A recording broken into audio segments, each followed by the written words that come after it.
In 1611, a woman disappeared from the world without ever truly dying. She was sealed inside a room in Countess Castle, cut off from daylight, from people, from life itself. Only a narrow opening in the wall allowed food to reach her. Her name was Elizabeth Báthory. She was accused of killing 650 young women to preserve her youth and beauty. History remembers her as a monster. But was she one? Or was she a woman sacrificed in a ruthless political struggle? Today, I will tell you two very different stories of Elizabeth Báthory, and you can decide for yourself which one you choose to believe. Welcome back to Female Tales. I'm Yulia, and together on this channel, we explore the stories of remarkable women from history. If history speaks to you, like the video, join our community, and let's head straight into the depths of the past. The name Elizabeth Báthory stands in film, art, and literature, alongside figures like Vlad Dracula, Jack the Ripper, and Bluebeard. For centuries, her image has fascinated both creators and ordinary people alike. After all, humanity loved chilling stories long before true crime had a name. And when you hear her name, what's the first thing that comes to mind? Bloody baths filled with the blood of young girls? Dark dungeons of Transylvanian castles? Blood-soaked beauty masks? This is exactly the narrative that has formed around her name over the centuries. Her story is often told through the lens of inherited madness. It's said that Elizabeth was the product of an incestuous marriage, as both of her parents belonged to the Báthory family, and that this bad blood, along with the effects of inbreeding, explains her cruelty. According to legend, at the age of 13, she gave birth to a child from a secret affair with a stable boy. The child was taken away, and the stable boy was brutally killed by her family because Elizabeth was destined for a dynastic marriage with an aristocrat. She was said to be exceptionally beautiful in her youth, and when that beauty began to fade, one version of the story claims that a witch advised her to use the blood of young girls to slow aging.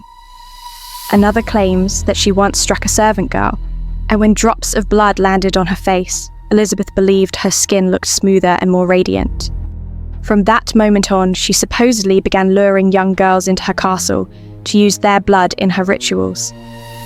She became infamous for her cruelty, pouring freezing water over girls and leaving them to die outside, depriving them of food and sleep for weeks, tying them outdoors and covering them in honey to attract animals, and even, according to some accounts, biting pieces of flesh from their bodies herself. It was said that she meticulously recorded her crimes and victims in a diary, savouring every detail. While her husband was alive, he allegedly helped conceal her tendencies. But after his death, Elizabeth became the sole ruler of vast lands and enormous wealth, and, according to this version, an uncontrollable killer, possibly even taking a female lover. Eventually, thanks to a devoted monk, rumours of her crimes reached Vienna. When investigators arrived, they supposedly caught the Countess in the middle of her horrific beauty rituals. The court sentenced her to life imprisonment, too noble to be executed, and she spent the remainder of her life walled up, screaming like a beast inside her cell. This is the version upheld by the prosecution, by historians until the early 20th century, and the version most often shown in films. But personally, I believe in a very different story, one described by the Hungarian historian Irma Szedecki-Kardos in her book The Truth About Elizabeth Báthory, which casts her life in an entirely different light.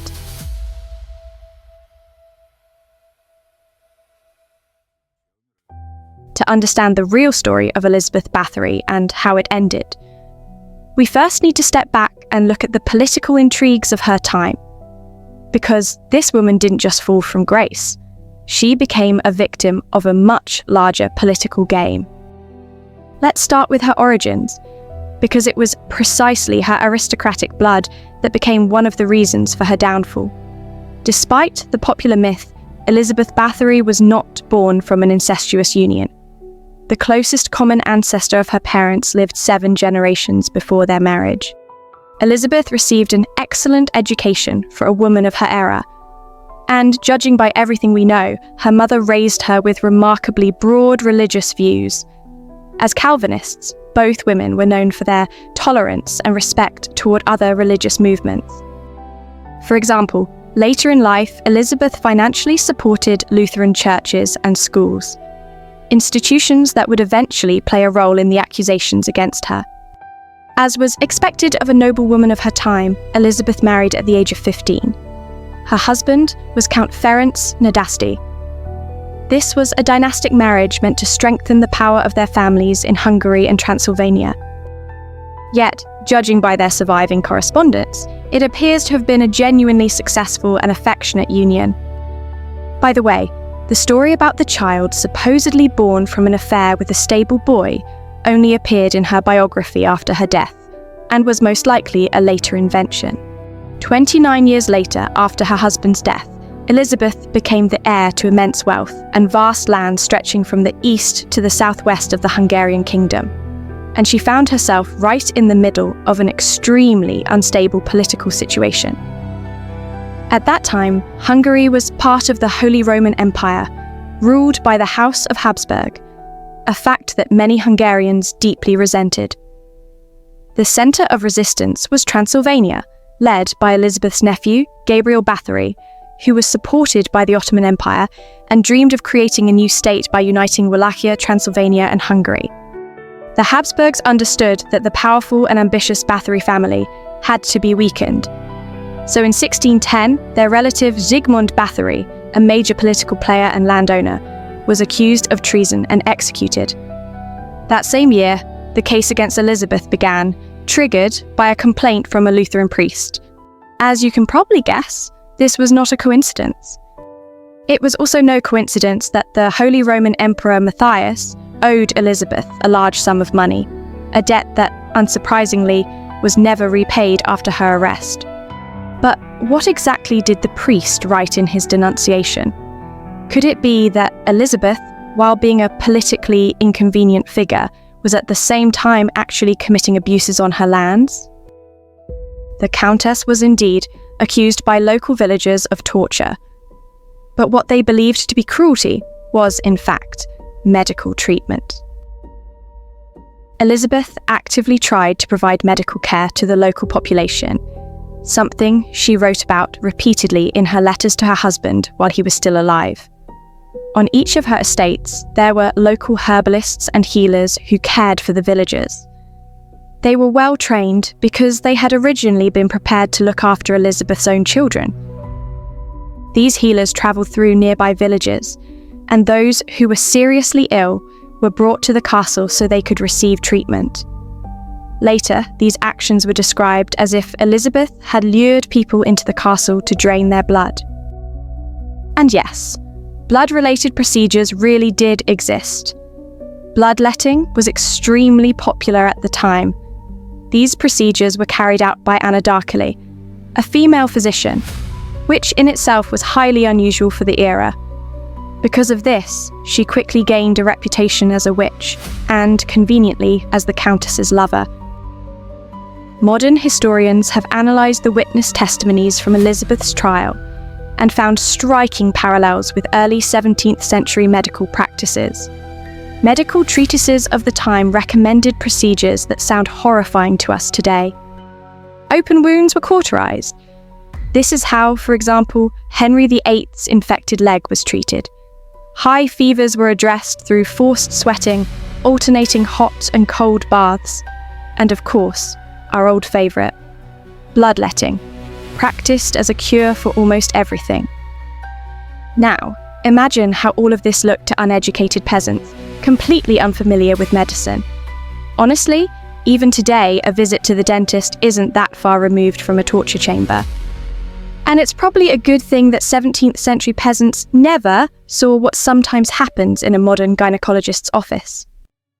By the way, when a group of investigators finally arrived at Elizabeth's castle, led by György Thurzó, a second-generation aristocrat eager to gain power in Hungary and prove his loyalty to the Habsburgs, they found a young woman there and immediately tried to extract testimony from her, claiming she was being tortured. The girl refused. She said she was being treated.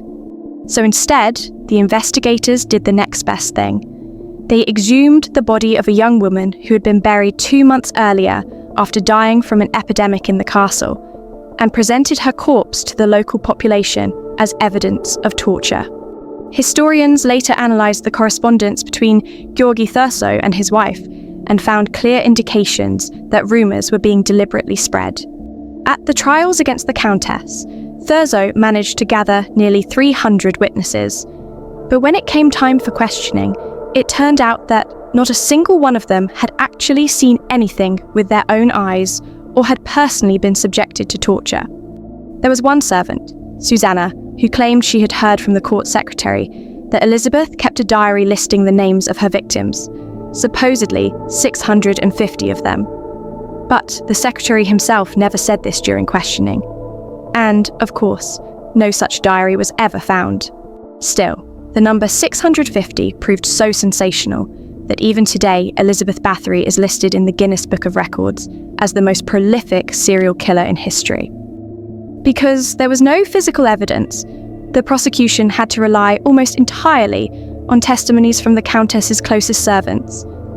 Confessions extracted by tearing off their fingers with red-hot pincers. Under torture, they confessed that around 36 women had been buried at Chaktich Castle. But if we remember that Elizabeth lived there for nearly 20 years and that medical care was constantly being provided on the estate, this number suddenly doesn't seem so shocking. Unfortunately, people do not always survive medical treatment even today. It's also important to note that most of the recorded deaths on her estates coincided with documented local outbreaks of bubonic plague and typhus. Elizabeth herself was never allowed to present her side of the story. She wasn't even permitted to appear in court, a clear violation of the legal norms of the time, which did allow the accused to defend themselves. Even more striking is the speed of the investigation. From arrest to verdict, the entire process took less than a month, suggesting that everything was decided in advance. On January 25, 1611, Thurso wrote in his report that the Countess had been sealed inside a brick chamber, kept in total darkness, given only food, and forbidden from speaking to anyone. But according to later accounts, this too appears to have been part of the performance. A priest who visited her shortly before her death wrote that Elizabeth calmly walked through the corridors of the castle. In reality, her confinement seems to have resembled house arrest far more than a dungeon. Elizabeth Báthory spent only 4 years in captivity. She died in 1614 at the age of 54. One evening, she complained to her guard that her hands felt cold, lay down to sleep, and never woke up. I find some comfort in the thought that her final days were not spent in total darkness and horror, but in relatively normal conditions. Although, perhaps the loss of honour can sometimes be more painful than death itself. Ironically, the entire campaign to weaken the Báthory family turned out to be pointless. Just 3 years later, Elizabeth's nephew, the very man the Habsburgs had feared, was killed by his own Ottoman allies. In the end, the Holy Roman Emperor feared a threat that never truly existed. But Elizabeth Báthory paid an enormous price, with her freedom, her reputation, and her life. Over the centuries, her story accumulated more and more horrifying details. The infamous bloodbaths, for example, were invented in 1729 by a Hungarian Jesuit monk, László Töröcsy. He wrote a moralizing tale about Elizabeth Báthory, framing her as a woman who betrayed Catholicism by becoming Lutheran, and was therefore transformed into a monster. Apparently, he didn't know she was a Calvinist. This story was extremely timely in the early 18th century, during the height of the Counter-Reformation. The image of a seductive countess bathing in the blood of innocent girls proved so powerful that it instantly turned a local Hungarian case into a pan-European legend. After all, as I said before, people have always loved true crime. And so, Elizabeth Báthory entered history forever as the Blood Countess.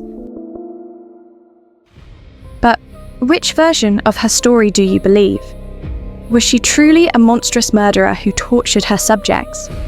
Or a woman caught inside a vast political game, later destroyed by history itself? For me, the answer is obvious. She became yet another woman who was punished for her broad views, her independence, and her power, all of which were taken from her through slander. So, who do you think Elizabeth Báthory really was? Let me know in the comments. See you in the next video.